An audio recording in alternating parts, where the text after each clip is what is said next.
Hello, welcome. It's your social ape Benny here.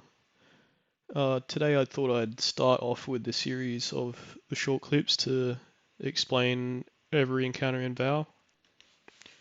We'll start off with Acquisition, because this is the encounter that dock rolls are typically named after. So to get started, there are 3 obelisks in this encounter, which all need to be filled with 3 symbols for 3 phases. Symbols are gathered from 3 rooms per phase. Now in farms, there will usually be at least 2 skippers during the 3rd phase, so teams will have to adapt and assign roles correctly during this phase to finish the encounter in a timely manner. To start off with, each obelisk has its own defender, known as left, mid, and right defend. We'll go over the right defend role first, as he has one of the simpler roles and it will be the easiest to understand and then build upon. So after being pulled from entrance, right defend will immediately come and stand on this ledge. From here, they can cover R2 and R3 knights with ease. They will remain on this ledge until all 3 knight numbers have been called, at which point they will head over to the right obelisk.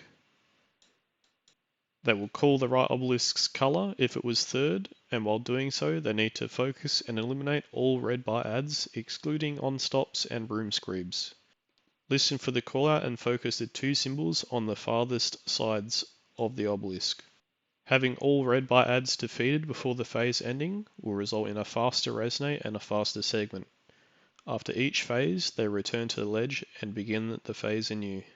Similarly, mid defend sits on this ledge, covering the L1 and R1 knights. However, this role differs from right defend, as no one can read their obelisk for them.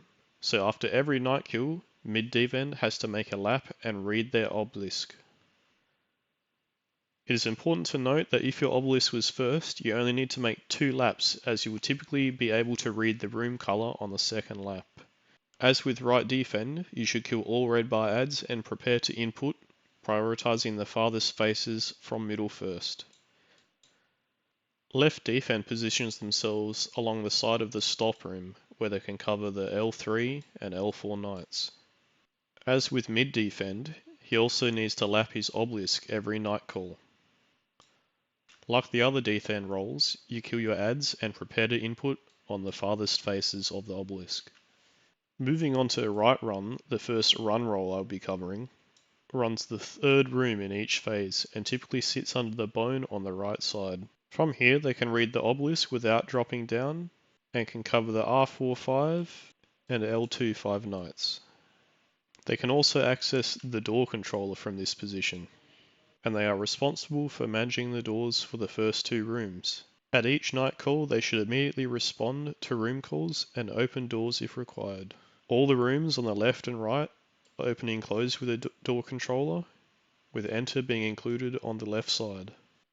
Right run can keep track of who is in each room and when to rotate a door to let people in and out smoothly. This can be done without communication and frees up a lot of comms. When I do this role, I like to sort of waddle back and forth between this area, between each night kill, and quickly scan each night location during the respawn periods. This helps to make sure you don't miss any night spawns and helps to see the sometimes finicky spawns of the L2 and R5 knights. After the 3rd night call, you get ready with the door controller and prepare to rush to the 3rd room. Mid and left run are usually the 1-2 CP and 1-2 skip roles and can be allocated almost any position to start off with. Left run typically gets assigned to stand in the area between the L2 and L3 knights, and they run the first room. Right run might stand between the R4-5 knight and help cover L5 as well.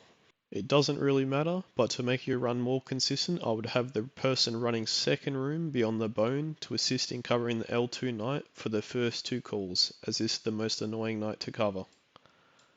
Additionally, from the bone position, he can help manage the door controller and has a good vantage point to immediately traverse to the 2nd room. As for left run, they are out of the 1st room in time to help input the offering after each phase. They will stand near the door controller and focus inputting on the inner faces of each obelisk. They will also rotate the doors for right run if needed and assist in add kills where also needed.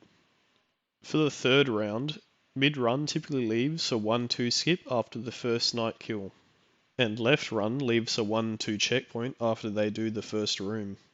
This leaves the remaining 4 players to kill the last 2 knights and then run the last 2 rooms. Typically, whichever defender or runner is closest to the second room will run it as soon as the third knight call is made. Right run then runs third like usual. I recommend killing both keepers and remembering both symbols, especially in the third phase, as you might not always get a color call during the final phase. This way the first 2 known symbols can be inputted and the final face can be sprayed. Just to go over some time gates and some tips and tricks to help optimize your runs, I'll go over some of these time gates now. Knight kills. Each knight only spawns after the previous has been killed, so it is essential to kill each knight as soon as possible. Rooms. The last room, the third room of each phase, is the last to be completed. This means it is critical for Right Run and their caller to be consistent and punctual with their calls. As a tip, I like to repeat the first 2 symbols and time calling my own symbol as the Glyph Keeper dies. This also means that the first 2 rooms don't necessarily have to be done that rapidly. Resonates. The starting between phase 1 and 2 and 2 and 3, killing adds between these rounds is very important. Calling. It is important to verbally get out of your mouth the information that is important first, especially for the third room. For example, always call the room symbol in the sentence you say first. In your second lap, always call the color before the room. Similarly, always kill your knight number as you see it, not as you kill it, as this provides extra time for defenders that may need to lap their obelisk.